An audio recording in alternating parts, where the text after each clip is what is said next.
Hello dear students, this is Mrinal ma'am and यहाँ पे देखो हम जो नेक्स्ट हेड ऑफ इनकम है that is income from business और प्रोफेशन उसको स्टार्ट कर रहे हैं। तो यहाँ पे हम थ्योरी पार्ट 1 देखेंगे। देखो थ्योरी इज इक्वली इम्पॉर्टेंट क्योंकि थ्योरी आपको नहीं समझ में आती है तो आप न्यूमेरिकल्स नहीं कर सकते हैं, ठीक है। तो यहाँ पे हम थ्योरी पार्ट 1 देखेंगे। Topic name is income from business और प्रोफेशन। तो यहाँ पे देखो फर्स्ट ऑफ ऑल जो भी डेफिनेशंस है उसकी यहाँ पे देखो the provision regarding income chargeable under profit and gain of business और profession are content in section 28 to 44 D, ठीक है, of the income tax act 1961। तो इन सभी की जो डेफिनेशन है आपको इस सेक्शन के अंडर इनकम टैक्स के देखने को मिलेगी, ठीक है। This is profit and gain for business और प्रोफेशन, ठीक है। तो इसको पीजी ऐसे भी कहते हैं, पीजीबीपी ऐसे भी शॉर्ट फॉर्म यूज कर सकते हैं हम कि profit and gain from business and profession. तो देखो यहाँ पे बिजनेस और प्रोफेशन है, तो बिजनेस प्रोफेशन में कुछ तो डिफरेंस है और एक अलग से टर्म है वोकेशन, ये भी इसके अंडर ही आता है। तो इन तीनों की डेफिनेशन आप करो क्योंकि ये भी 2 मार्क्स के लिए डेफिनेशंस पूछी जा सकती है, ठीक है। तो फर्स्ट डेफिनेशन इज बिजनेस, उसका सेक्शन है सेक्शन 231, सॉरी नॉट 31, इट्स 13, ठीक है। तो यहाँ पे देखो बिजनेस क्या होता है। तो हम कहेंगे हाँ ma'am selling and buying of goods is called business, लेकिन इनकम टैक्स में जो डेफिनेशन है वही आपको एग्जाम में लिखनी है, ठीक है। आपको जो रियल एक्चुअल मीनिंग जो हमने कॉमर्स में पढ़ा है वो नहीं लिखना है, यहाँ पे जो मैंने नोट डाउन किया है वही मीनिंग आपको बिजनेस विथ सेक्शन यहाँ पे आपको लिखना है, याद कर लेना है। अब यहाँ पे देखो क्या कहा है कि business means the purchase and sale or manufacture of a commodity with a view to make profit.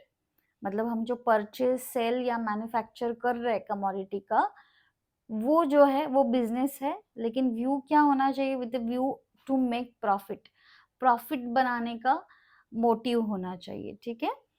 यहाँ पे देखो आगे, it includes any trade, commerce और मैन्युफैक्चर और एनी एडवेंचर और concern in the nature of the trade, ठीक है। Trade मतलब बिजनेस, ठीक है। तो इसमें trade, commerce, manufacture, adventure, any concern with that, ये सब जो है ये आता है। अब यहाँ पे देखो इट इज इम्पॉर्टेंट, यहाँ पे क्या इम्पॉर्टेंट है, it is important that the intention of purchase और मैन्युफैक्चर जो भी आप कर रहे हो of goods should be to sell at profit. Intention क्या होना चाहिए, ये पूरा जो हम कर रहे हैं उसमें कि यहाँ पे प्रॉफिट मिलने का इंटेंशन होना चाहिए। We are selling for making profit, तभी हम उसे बिजनेस कह सकते हैं, ठीक है। तो ये पूरी डेफिनेशन आप याद अच्छे से कर लो। अब प्रोफेशन क्या है, ठीक है, अकॉर्डिंग टू टैक्स जो है प्रोफेशन, देखो प्रोफेशन सेक्शन 2 सबसेक्शन 36। तो यहाँ पे प्रोफेशन के बारे में क्या कहा है, देखो profession means the activities for earning livelihood, okay, which requires intellectual skill और मैनुअल स्किल, ठीक है। जैसे कि आप कहेंगे कि लॉयर जो है, doctor, auditor, engineer and so on are the nature of profession. देखो यहाँ पे जो भी कमा रहा है कोई पर्सन, ऐसी एक्टिविटी कर रहा है to earn for their livelihood, okay, लेकिन वो जो अर्निंग है वो उन्होंने प्रॉपर एजुकेशन लिया है, उसको उसके स्किल को अडॉप्ट किया है, तभी हम उसे प्रोफेशन कहेंगे।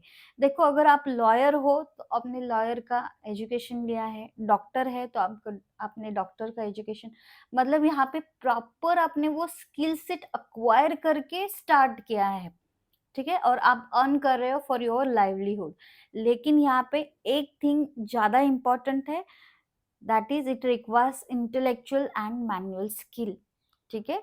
विदाउट स्टडी ऑफ एमबीबीएस या डॉक्टर के जो भी डिग्रीज है, आप डॉक्टर नहीं बन पाओगे, आपको वही स्किल सीखना पड़ेगा, उसकी डिग्री लेनी पड़ेगी। Same about lawyer, same about auditor, engineer, सभी लोगों के लिए यही रूल है। तो देखो ये जो है earning livelihood which requires intellectual skill and manual skill is very important. With example आपको ये लिखना है, ठीक है। कभी कभी business and profession and vocation में क्या डिफरेंस है, ऐसे भी पूछ सकते हैं, ठीक है। अब वोकेशन क्या है, देखो आपने बिजनेस एंड प्रोफेशन तो सुना है, वोकेशन क्या है, ठीक है। तो देखो प्रोफेशन से थोड़ा डिफरेंट टर्म है, एग्जैक्टली अपोजिट मैं कहूंगी, क्योंकि यहाँ पे भी अर्निंग कर रहा है, लेकिन इसके लिए कुछ इंटेलेक्चुअल स्किल या मैनुअल स्किल की जरूरत नहीं। आपके पास जो इनबॉर्न टैलेंट है वो यूज करके आप कमा रहे हो, तो वो वोकेशन में आता है। देखो vocation means activities which is perform in order to earn livelihood. For example देखो ब्रोकरेज, ब्रोकर्स जो होते हैं उनके पास प्रॉपर एजुकेशन नहीं होता है, जो घर बेचते हैं या लैंड बेचते हैं, लेकिन यस उनके पास उनको बेसिक नॉलेज आ जाता है, उसके लिए उनको कुछ डिग्री या मैनुअल स्किल की जरूरत नहीं होती। इंश्योरेंस एजेंसी जो है वहां पे भी नहीं होती है।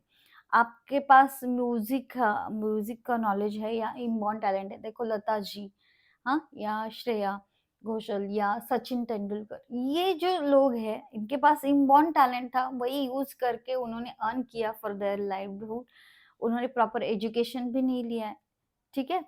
डांसिंग का अगर स्किल है किसी के पास, बॉर्न टैलेंटेड हम कहते हैं, तो उसके लिए उन्होंने कुछ डिग्री नहीं ली है, सर्टिफिकेट नहीं लिया है, फिर भी वो कमा रहे, तो वो आता है वोकेशन में।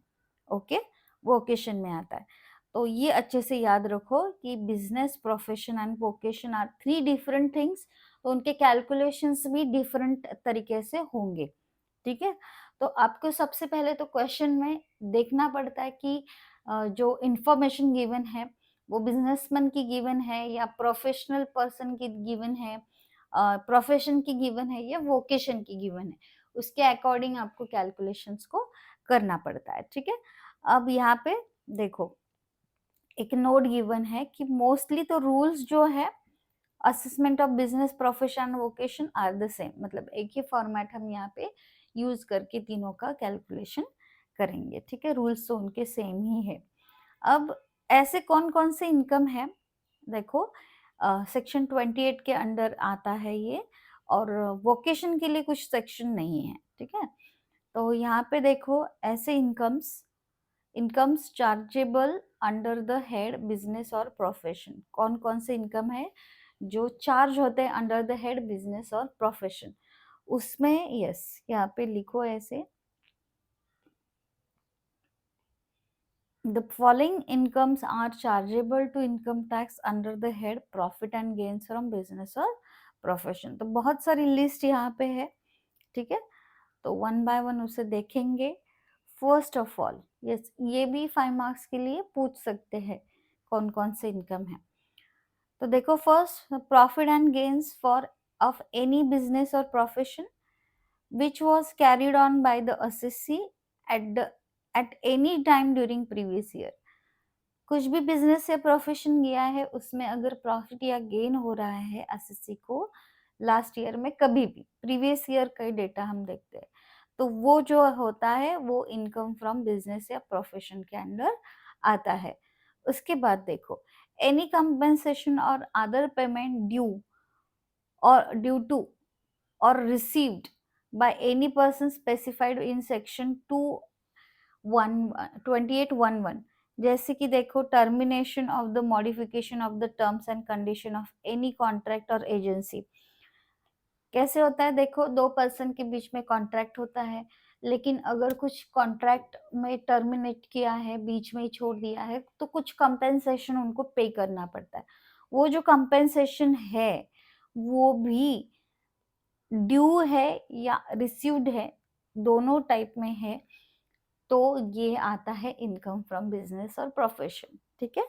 उसके बाद नेक्स्ट देखो income derived by a trade, profession or similar association for specific performance of its member. कोई भी मेंबर है उस ट्रेड का, उनको कहा है कि आप ये काम करो, आपके उसके बदले ये इनकम मिल जाएगा, तो वो भी यहाँ पे इस हेड के अंडर आ जाता है। तो थोड़ी लैंग्वेज डिफिकल्ट है, लेकिन आप शुरू से अगर इसको अच्छे से पढ़ेंगे तो आपको एग्जाम तक ये याद हो जाएगा। टैक्स देखो, टैक्स बहुत ही डिफिकल्ट सब्जेक्ट है, लेकिन आप शुरू से अगर इसकी प्रैक्टिस करेंगे ना तो आपको ज़्यादा प्रॉब्लम नहीं आएगा, ठीक है। लास्ट मोमेंट पे इस सब्जेक्ट का प्रिपरेशन नहीं हो सकता है, क्योंकि थ्योरी भी इसकी डिफिकल्ट है। देखो यहाँ पे export incentives available to the exporters under any scheme of the government of India. Export incentive जो है एक्सपोर्ट करने के लिए मिल रहे हैं गवर्नमेंट ऑफ इंडिया के एनी स्कीम के अंडर, तो वो भी income from business and profession में आता है। उसके बाद यहाँ पे the value of any benefit or perquisite whether the convertible into money or not. जैसे कि देखो for example gift received from patient to the doctor, doctor को पेशेंट ने गिफ्ट दिया है। अब वो मनी फॉर्म में भी हो सकता है, या क्या कह सकते हैं हम, कुछ गिफ्ट ऐसे हैं जो कन्वर्टेबल इनटू मनी नहीं है, तो वो भी इसके अंडर आते हैं, उसका भी वैल्यूएशन इसके अंडर आता है। नेक्स्ट है any interest, salary, bonus, commission और रेम्युनरेशन ड्यू और रिसीव्ड बाय अ पार्टनर। देखो पार्टनर जो है बिजनेस करते हैं, ठीक है, तो जो भी सैलरी डिसाइड है या बोनस या इंटरेस्ट कमीशन या रेम्युनरेशन जो रिसीव्ड है या ड्यू है पार्टनर का फ्रॉम द फर्म, वो भी यस इसके अंडर आता है। In which he is a partner provided that it has been allowed as a deduction in computing taxable profit of such firm, ठीक है। तो ये डिडक्शन में आ जाता है, तो वो बाकी आगे देखेंगे, लेकिन क्या क्या आ जाता है वो आप पहले तो नोट डाउन कर लो, ठीक है। उसके बाद देखो यस एनी प्रॉफिट और gain arising from conversion of inventory into capital asset. Inventory को कैपिटल एसेट कन्वर्ट करते वक्त कुछ प्रॉफिट हुआ है तो वो भी यहाँ पे आता है। Profit and gain of managing agency इसमें आता है। Any sum received under keyman insurance policy including bonus भी इसमें आता है। And income from speculative transaction, speculative मतलब कोई शेयर मार्केट करना है उसमें भी इनकम है, तो वो भी बिजनेस एंड प्रोफेशन के अंडर आ जाता है। तो ये जो लिस्ट है ओके, आपको ये याद करनी है कि कौन कौन से इनकम जो है वो चार्जेबल होते हैं under the income from business and profession, ठीक है। चलो नेक्स्ट पार्ट में इसका फॉर्मेट देखेंगे और फिर उसके ऊपर हम बहुत सारे न्यूमेरिकल्स को सॉल्व करेंगे, ठीक है। तो जिनको डिटेल में पढ़ना है please join our Telegram channel, okay, जहाँ पे आपको सभी सम्स सभी थियरी इन डिटेल मिल जाएगा, ओके। लिंक डिस्क्रिप्शन बॉक्स में गिवन है। Thank you for watching and see you soon with the next video.